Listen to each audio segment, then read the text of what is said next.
다속 유형무의 가운찍기 세 번째 시간입니다. 오늘은 다속신학에 대한 의문들이라는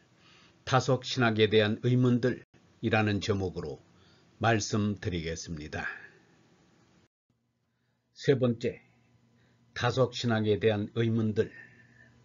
다속의 사상들은 그동안 그를 추앙하는 제자들을 중심으로 소개되어 왔다.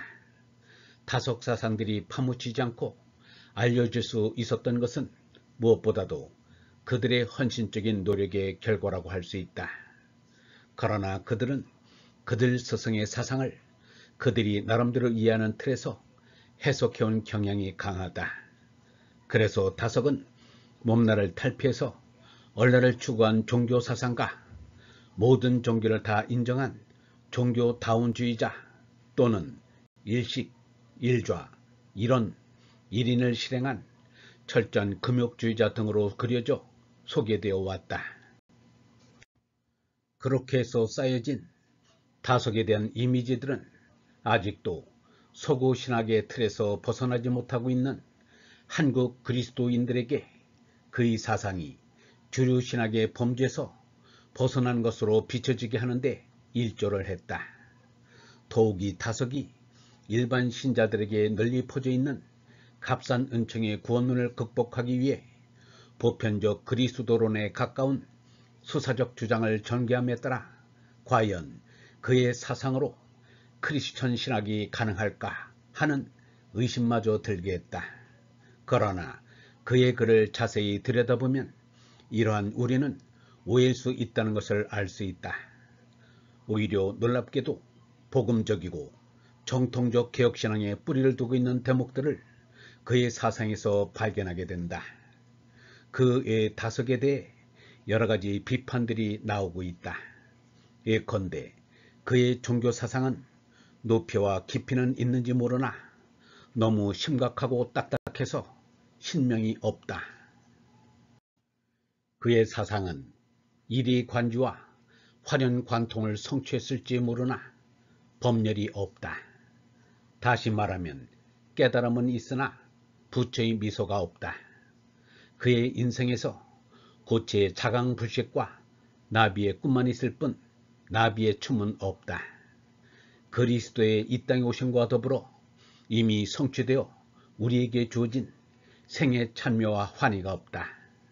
부정적인 십자가의 신학만 있을 뿐 긍정적인 영광의 신학은 없다. 성과 결혼에 대하여 너무 비관적이고 지나치게 성회피적이고 성혐오적이다. 그의 신학은 지나친 두뇌 장난이고 해골 굴림이다. 라는 등등. 그럼에도 불구하고 다속 사상을 연구하는 것은 현대 신학을 위해 매우 중요하다고 사료된다. 물론 그것에는 분명히 한계가 있고 고려해야 될 맥락이 있다. 그러나 다속 사상은 결코 단지 골치 아픈 해골 굴림만은 아니었다. 그에게도 분명히 법렬이 있었다. 김홍원은 회고했다. 흥이 나면 실을 읊기도 하고 어깨를 으쓱으쓱하며 춤을 출 때도 있다. 우리들은 선생님의 법열 속에 사는 모습을 보고 깊이 마음이 끌렸다. 오해를 많이 받을 수 있는 그의 그리스도론에 대해서는 대중적인 천박한 구원론을 효과적으로 비판하기 위해 그가 지닌 유교적 성향이 가미된 반어법적 수사학이 사용되고 있다는 점을 고려해야 할 것이다. 사실 그는 하루 사례와 같이 사는 치열한 일상의 삶을 제사, 예배라고 생각했다. 그리고 그 일상의 예배를 말과 글의 피상적 리토지보다는 몸살이와 몸살림을 통한 몸의 리토지로 승화시키려 하였다. 다속 신학의 핵심과 비밀과 중요성은 바로 그 몸의 리토지를 표출한 몸신학과 숨신학에 있다. 다시 말하면 참다운 그리스도교의 한국적 영성을 개발하여 맘몬이 아닌 맘몸의 전인적 산제사로서 합당한 예비를 드리고자 몸신학과 숨신학을 개발했던 것이다. 그것은 수도와 명성을 통해 성취한 예수 그리스도에 대한 직관적 견성을 표출하려는 몸부림이었고, 문자의 한계를 뛰어넘어 상을 한글과 도형으로 형성하여 보여주려는 큰 호흡이었다. 그런 의미로 상해 신학자 다석은 디지털 신학의 선구자라고 할 수 있다. 더욱이 아날로그적 문자 신학이 아닌 디지털적 이미지의 신학 시대가 이미 오고 있지 않은가. 또한 다석 신학은 분석적인 서구 신학이 한계에 도달하게 된 주요 요인인 로그소 신학과 프락시스 신학 간의 재행 분리의 이론론을 극복하고 재행 합일의 도를 이루는 새로운 통전적 신학 패러다임, 곧 그동안 내가 주장해온 도의 신학의 한 전형이라고 할 수 있다.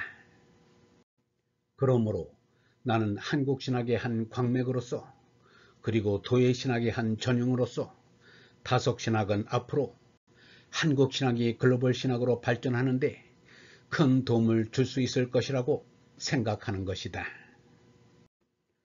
영성신학원 다석 아카데미의 하늘소리였습니다.